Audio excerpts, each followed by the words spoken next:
Order! Order! You are an incorrigible delinquent at times. Behave yourself, man!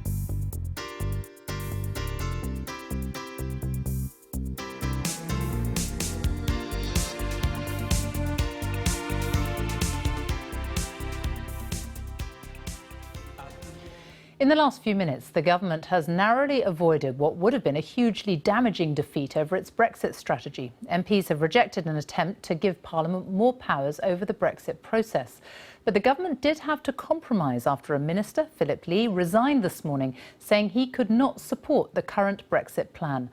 Our political editor, Laura Kuensberg, is in Westminster for us now. Laura. Well, Sophie, it's been some day around these parts. It began with a surprise resignation. There have been fevered rows behind closed doors, plenty of backroom skullduggery, and in the last half hour, a compromise from the government in order to avoid a defeat. Governments only really budge when they think they have to. Theresa May was fearful enough that she would lose, that in the end, she had to budge. The ayes to the right, 324. The noes to the left, 298. They got there.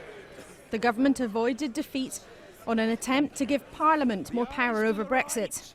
324! But it wasn't pretty. The day hadn't started well. Why are we watching shaky footage of an obscure political event first thing in the morning? I am very sad to have to announce that I feel I must resign as a minister. Because that government minister just quit over Brexit on a day when every vote counts. Have you told the Prime Minister you're resigning? I will be issuing a statement shortly. A hero, to others a villain. Today's push and pull in the almost endless tug of war is over the so-called meaningful vote. The Lords said Parliament needed more power to tell ministers what to do if the final Brexit deal's rejected. But ministers think that's a dangerous trap and spent the day twisting arms to stop it happening. They want to reverse the result of the referendum. And nothing we do will be organised to allow a reversal of the result of the referendum. None of their lordships' amendments in any way seek to frustrate the Brexit process or allow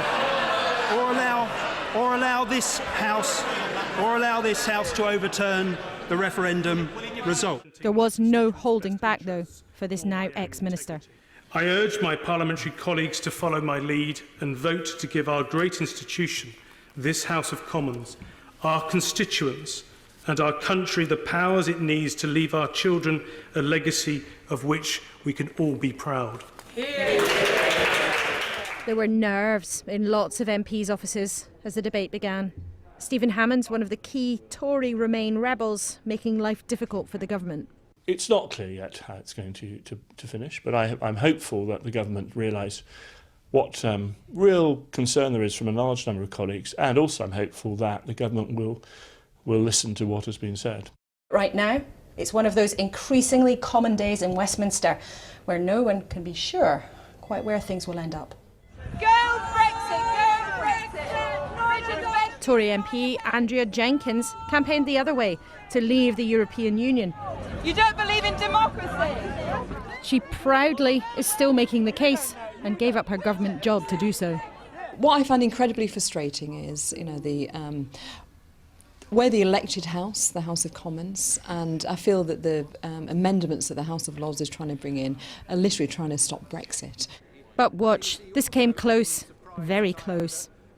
The man sidling up the steps on the left to sit down is the government's chief whip, the man in charge of making sure the government never loses. Having a casual chat with some possible rebels. A promise made that the government would, after all, budge. The three behind the MPs standing discuss what to do. Stick or twist. I and the government are looking very carefully at amendments which might be tabled in the other place, and that will of course be the product of any discussion that I have with the right honourable gentleman member for Beacon. Translation. A promise from ministers they'll consider giving Parliament more powers. The government chose to bend rather than break. No surprise though, the Tory party's having to strain so much to put on a show when the cabinet itself is divided. Their backbenchers perhaps teaching the government what it really means to strike a deal. And Sophie, this really did come very close. Shortly before the vote, there were 15 Tory potential rebels in the Prime Minister's own private office in the Commons, pushing her to budge. But two things that are really worth noting tonight. First of all, a government source has just said to me, look, the only concession we've made is to keep talking. None of the actual compromises are in concrete, none of them are firm. And that leads us to the second thing to remember. These fights this week in Westminster may have been postponed, but they haven't disappeared for good. There is still huge tension here on all sides of the Tory party, as well as all sides of Parliament. And that means, although the Prime Minister will end this week without the embarrassment of actually taking a beating and losing in the House of Commons, there are still many, many battles ahead in arguments, the eventual outcome of which will affect us all. Laura Kuensberg, thank you. We're now here in Westminster. A government fearing defeat in the House of Commons made concessions to rebel Tory MPs to give the House more of a veto than it has ever had over Brexit negotiations. Consequently, a defeat on a number of Lords' amendments to the EU Withdrawal Bill was avoided. But there are further votes tomorrow. This all came after a last-minute resignation by the Justice Minister, Dr. Philip Lee, who said he could no longer look his children in the eye and vote to support the government. Our political editor, Gary Gibbon, is with us. Gary, winners? Well, it was the Brexiteers who wanted these votes to happen. They wanted to crush the Remainers.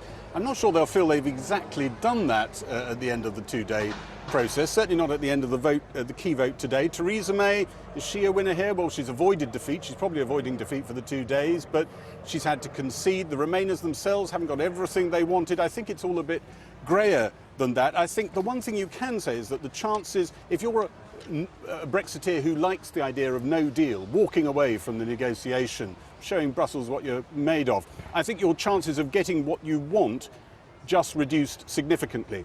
What have the Remainers managed to squeeze out of the government today?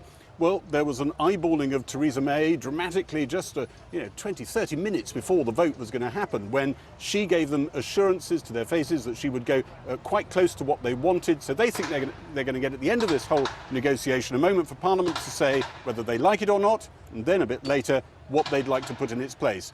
But they don't think they've got a binding vote. I think the assumption is if you've got a vote of any kind at a climactic moment like that, at the end of the entire Brexit negotiations, boy, it's going to have some impact. So here's how the day went here. Within the past few moments, the government has won. Pro-Remain demonstrators wanted news of a government defeat. They were disappointed. The Tory pro-Remain rebels, though, believe by threatening to defeat the government, they got a significant concession on what MPs can do if they don't like the negotiated deal come the autumn. The ayes to the right, 324. The noes to the left, 298. There was government relief that the most serious threat of a defeat had gone away. But the day started with a nasty surprise. So I am very sad to have to announce that I feel I must resign as a minister so that I can properly speak out for my country and my constituents. Dr. Philip Lee, a minister at the Justice Department, resigned this morning in opposition to the government's Brexit policy. He'd been an early supporter of Theresa May's leadership campaign and later said this in the Commons debate. I urge my parliamentary colleagues to follow my lead and vote to give our great institution, this House of Commons, our constituents and our country the powers it needs to leave our children a legacy of which we can all be proud. Applause from some Labour and SNP MPs. But the rebellion he'd resigned to support was condemned by the Brexit Secretary. We have to consider anything done in this House and done in the other House, anything passed, will actually have a very serious effect on the negotiating strategy of the other side. Former Chancellor Ken Clarke mocked the idea that a government defeat today would harm Britain's negotiating position with the European Union. The argument that we're undermining the Prime Minister's position in the negotiations is equally ridiculous. It is based on the proposition that out there on the continent They don't know there are divisions in the cabinet. They don't know what the situation is here in the House of Commons. Government whips believed the rebels' numbers were growing. 2 top number 10 aides came into the government box to watch the debate and liaise. The rebel leader and the Solicitor General tried to negotiate in the chamber. The reality is that if we don't have a mechanism by which this House can properly shape the crisis that will be enfolding us at the end of February if we haven't got a deal, then we will do it in an ad hoc way which is likely to be infinitely more damaging to the well-being of the citizens of the United Kingdom than putting together a package which can be used, can be actually looked at now. I give way to it. As usual, I'm listening very carefully to my right honourable friend's observations. Can I say that they will form a clear basis for a formal set of discussions that we can start at the earliest opportunity ahead of the law? Order. I do apologise, but the Minister must address the House. This isn't a private conversation with another member conducted sotto voce. I want the whole House... The Speaker told them to get a room, and rebel leaders went off to the Prime Minister's parliamentary office to get reassurances from Theresa May in person that MPs will get the power to change government policy on Brexit if they don't like the negotiated deal. Joining us from the lobby at Westminster in Parliament, Conservative MP Sarah Wollaston, who backed Remain, and leading Tory Brexiteer Jacob Rees-Mogg. Sarah Wollaston, you were one of those who went to see the Prime Minister. She must have known you were probably going to vote against her. What did she say to you that changed everything? Well, I think that she listened to our arguments, and I think they realised that there was a very strong possibility that the government might lose the vote, and that they have come forward themselves to assure us that there'll be an amendment laid in the Lords that will be acceptable to both sides. And I think that's a very positive development, because none of us want to rebel against the government. All of us would like to see the Prime Minister going into the next stage of the negotiations without a rebellion. And I think this is a very sensible compromise that it addresses the really key point here, and that is that we want to see Parliament having the power to stop a hard walk-away, no-deal Brexit. So have you taken back control? Well, I think that using this kind of language isn't terribly helpful, but what I would say is that we've received assurances from the Prime Minister that in the House of Lords there will be amendments that are acceptable to both sides, so I think that's a very positive way forward. But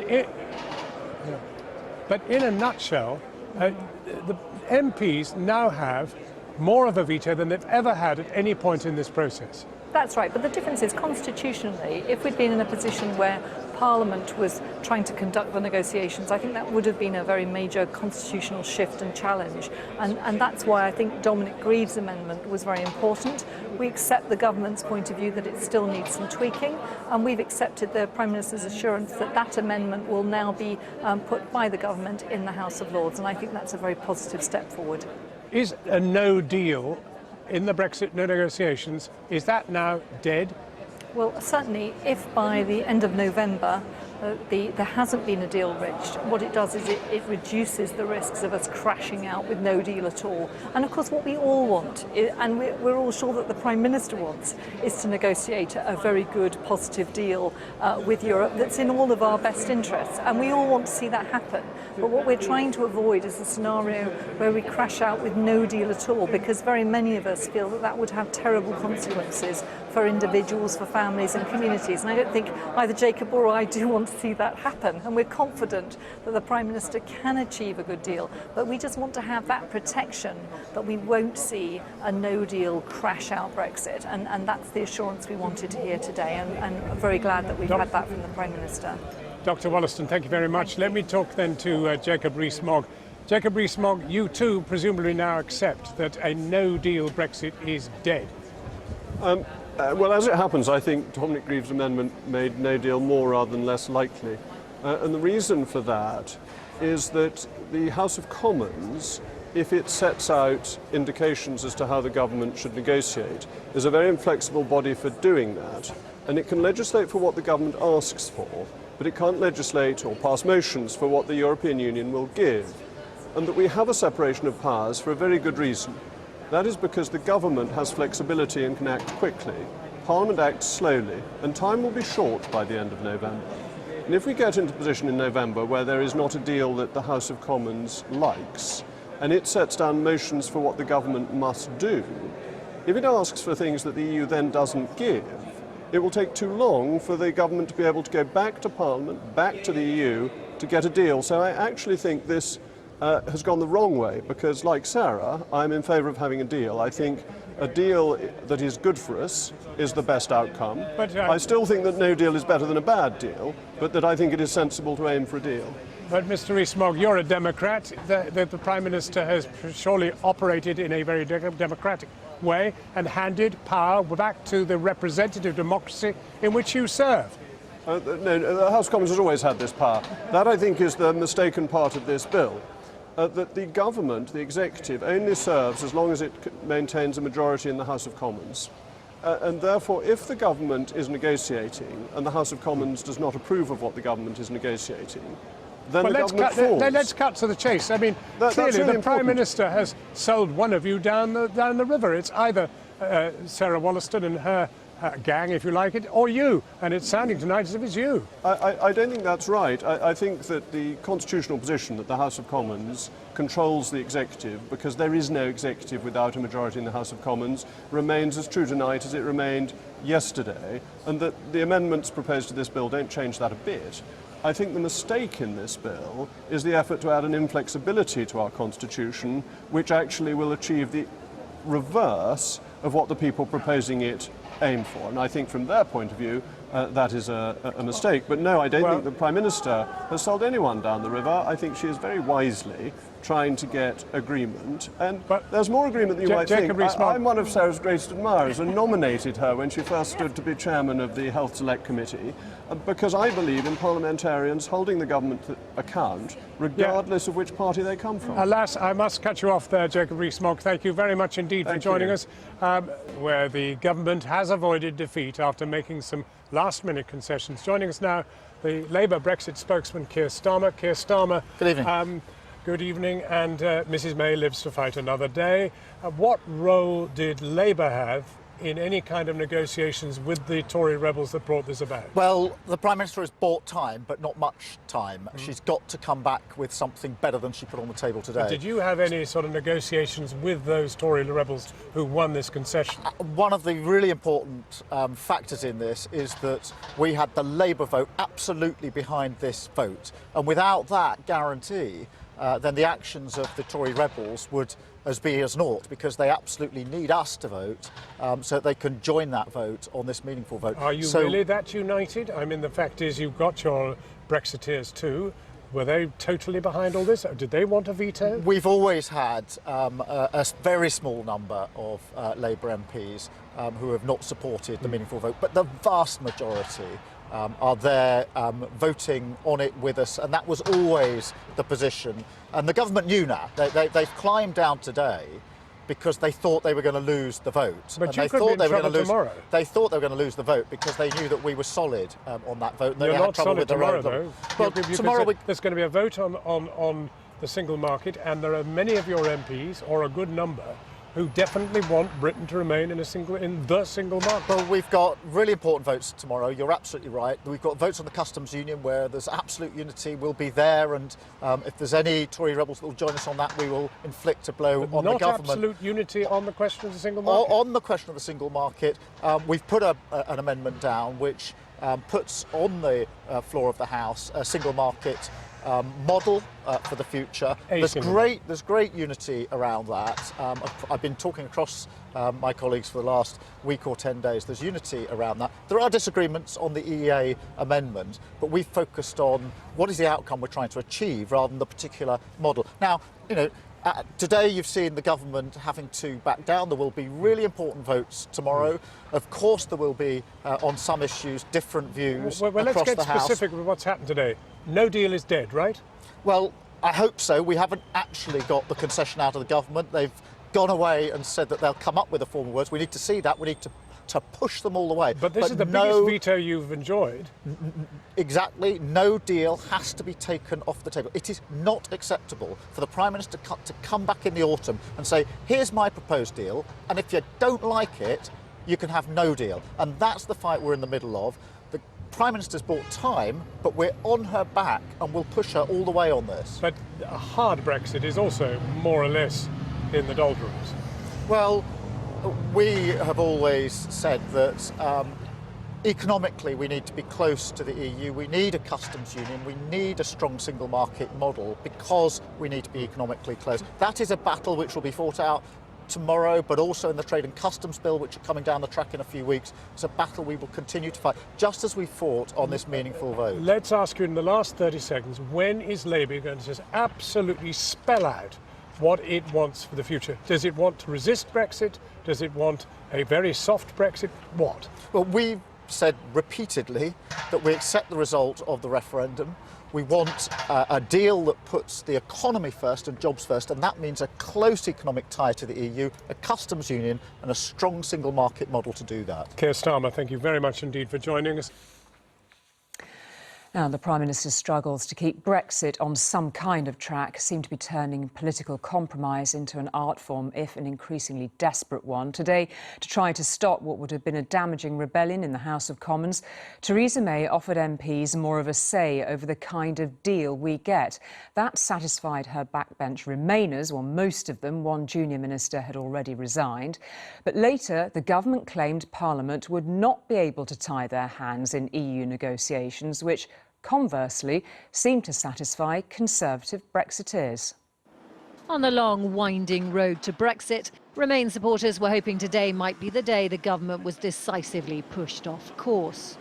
Are you losing, Prime Minister? Not losing, but perhaps not winning either.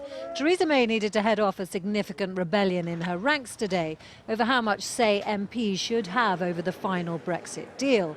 She got her way, but at a price. The ayes to the right, 324.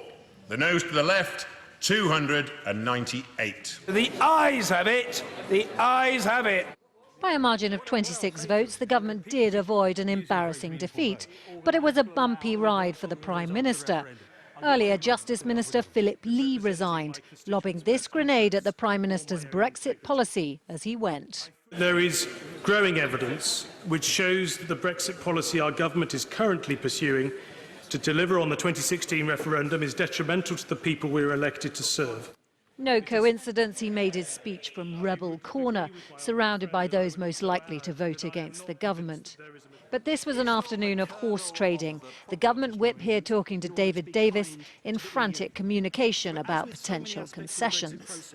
And at the 11th hour, this promise. I am indicating that the government is willing to engage positively ahead of the Lord's stages.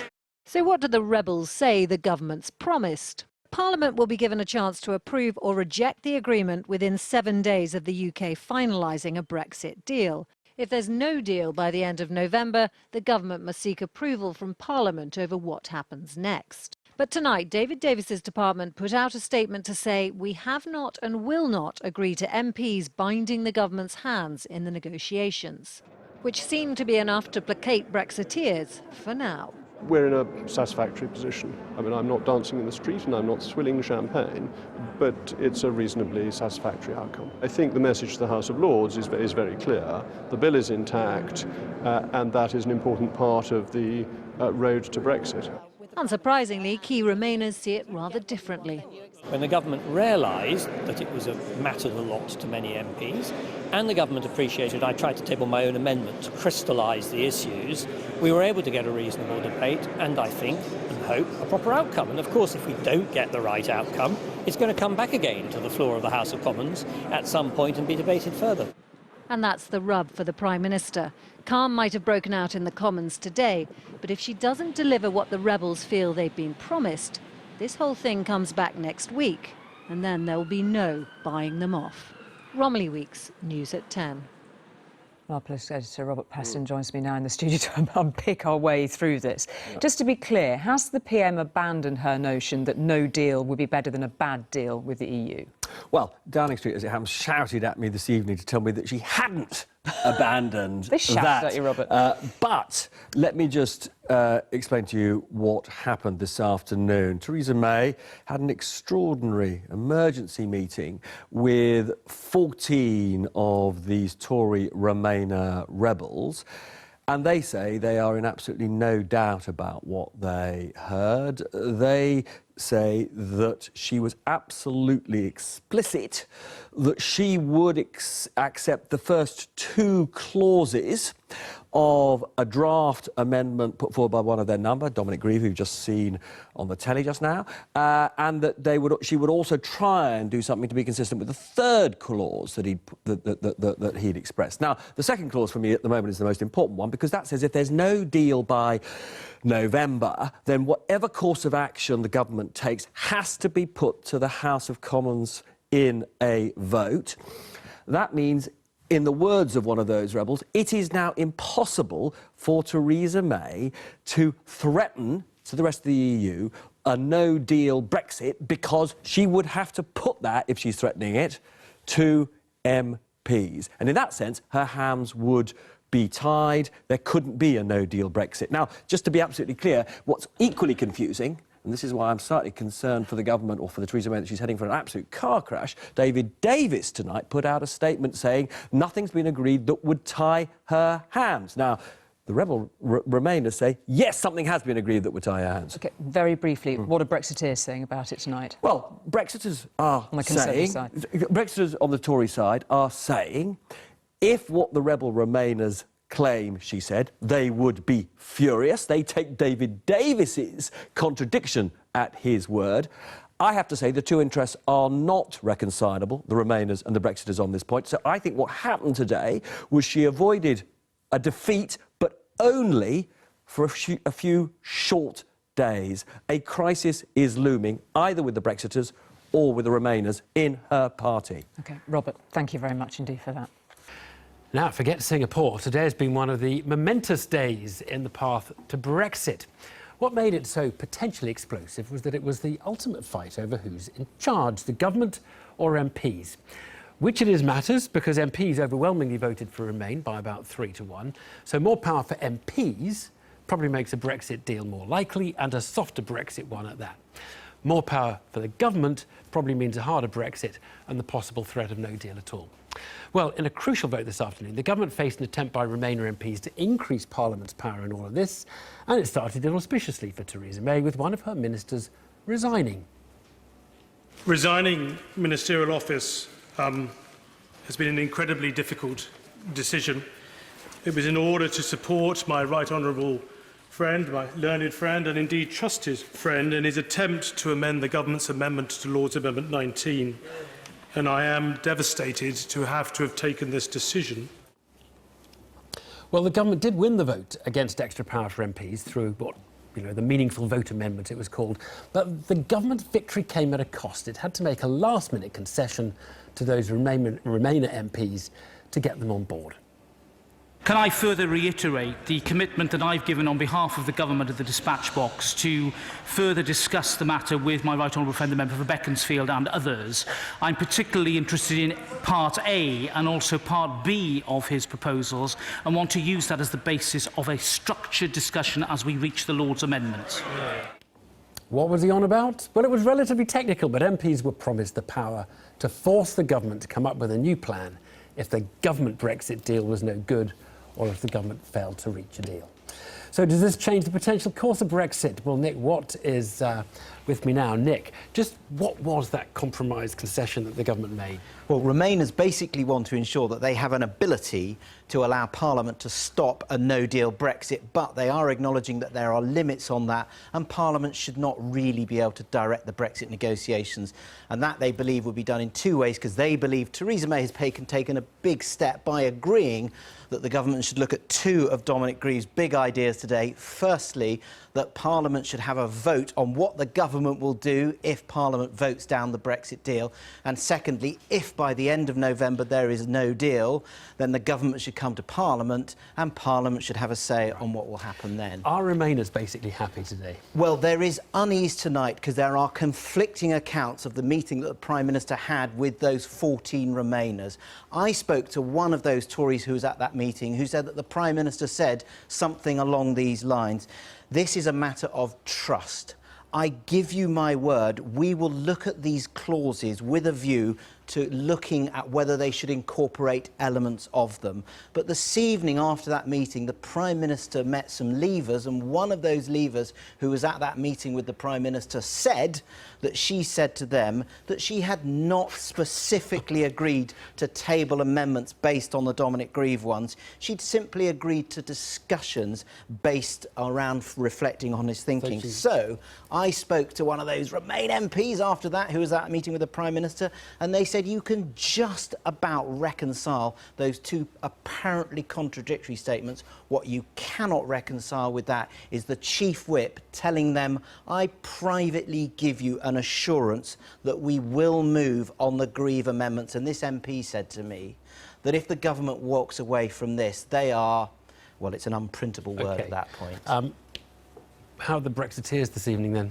Well, there is deep concern in David David's camp that if you go along with this idea of this vote in November, you will be trampling on one of his red lines, which is this point that Parliament cannot direct the Brexit negotiations. They fear you would be in that sort of territory. And I'm hearing from Planet DD that if that happens, it's talk of guerrilla tactics, it's talk of a confidence vote.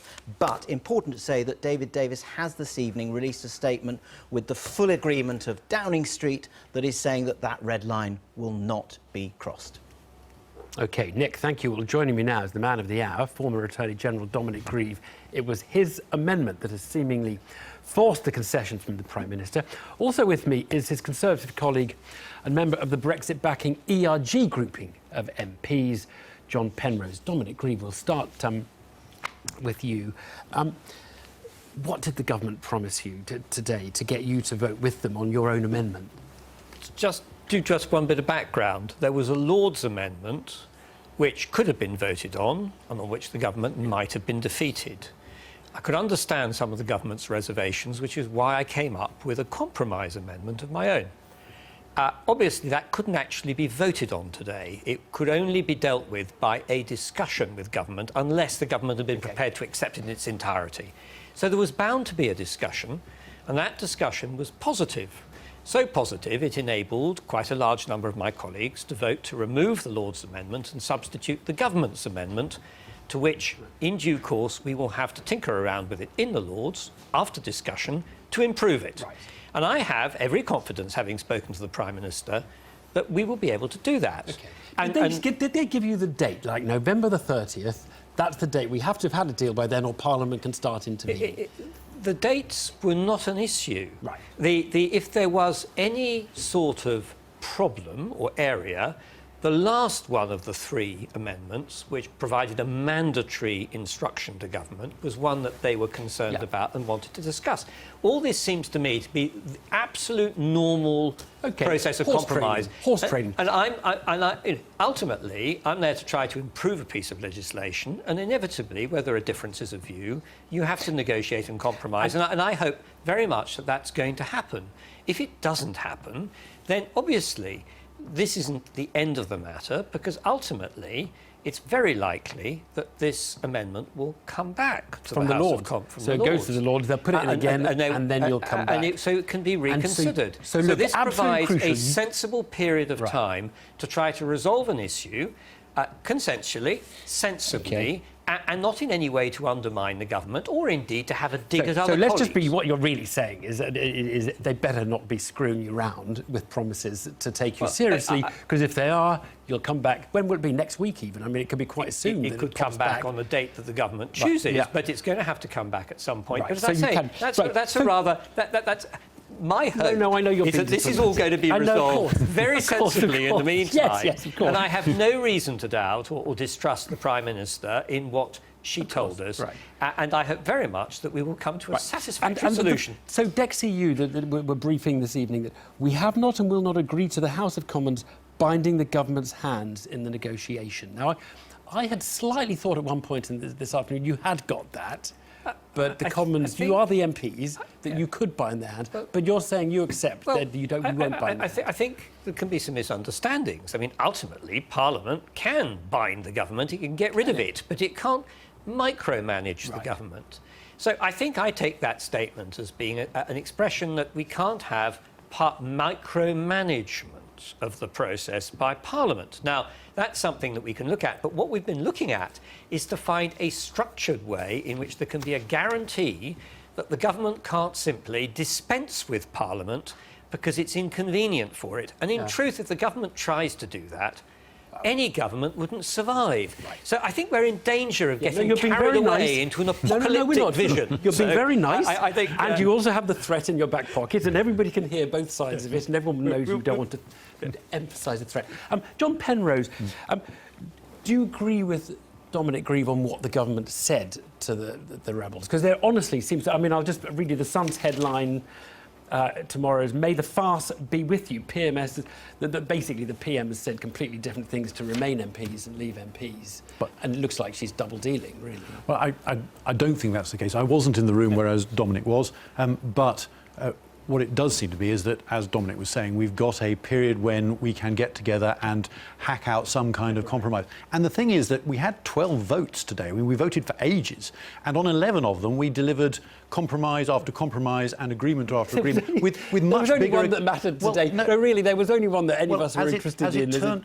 As it turned out, yes, but you know, if you'd been having this conversation 2 days ago, we'd have been talking about the customs union, and there was an agreement on that. But we've got a customs union one in July, haven't we? So that's not gone away. But my point is that we've got to the point where we've managed to forge agreements on all these other things. We've got one more to go. It's not done yet.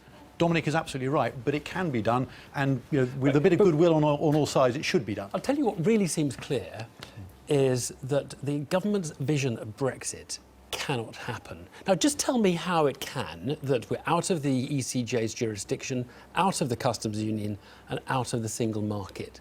Because just tell me how that is going to paint me a scenario by which that happens with a deal put to Parliament. Well, at the moment, all we've got is the current bill in front of us. There are other bills that are going to be coming forward in due course about some of these things. But at the moment, the current bill says we are leaving on the 29th of March next year, and we have got agreement on some words around things like the customs union, which would involve us being out. Look, the EU and the people in this room, John Penrose, the EU are not going to give you the government's Brexit. So the choice will be, and it will face Dominic Grieve and Parliament in some form in November, the choice will be hard Brexit, no transition, you know, we just fall off a cliff, or we have a soft Brexit that sorts out Northern Ireland, and that's going to be the choice. That's the only way it can go now, isn't it? I disagree. I mean, I think it would be wrong to try and prejudge the results of the negotiations for a start. I mean, it's always very easy to assume that the other side are going to be beastly to you, but they have skin in the game too. They have an upside here which they don't want to give away, which we can help them with. So I can't see why it is impossible to get an agreement, but it won't be easy, and there will be compromise between us and them. The important thing is for us not to spend all our time negotiating between Brits and to trick to the point where we've got a position where we can then take to Brussels and negotiate with Brussels. Gentlemen, thank you both very much. Thank you. And we're joined tonight by Tom Newton-Dunn and Yasmin Alibrai-Brown. Good evening again to you both. Two stories in town really tonight. Let's start with Brexit and your paper, Tom, The Sum, summing up the confusion that there is over this story and the two different versions of the story that are coming out. On the one hand, Remain MPs, PM has given us a veto on Brexit, and on the other hand, Leave MPs saying that's not what Theresa told us. So what is it? Well, I don't know, and I wrote this story having spent 3 hours trying to work out which one it was, eventually gave up and decided, therefore, it was chaos. And I think it is chaos, actually. And I have to say, under pain of death, I'm talking about my own newspaper and indeed my own story, which is a desperately trumpet-blowing thing to do. But I will anyway, if you insist. So this all came down to what on earth the Prime Minister said in an extraordinary, tense meeting with 12 to 14 Tory EU rebels at about 1 minute to 4 this afternoon round the back of the Speaker's chair in the Prime Minister's study in the House of Commons. Big old, large, lovely wallpapered room. Because vastly different versions of events have come out of that meeting. I've spoken to 3 people in that meeting, Tory MPs, who were going to rebel against the government. Around 20 of them were going to vote against the government for the Lord's meaningful vote amendment, which would have basically pretty much ceded control of the Brexit negotiations to Parliament once a vote became in front of them on Theresa May's eventual deal or no deal.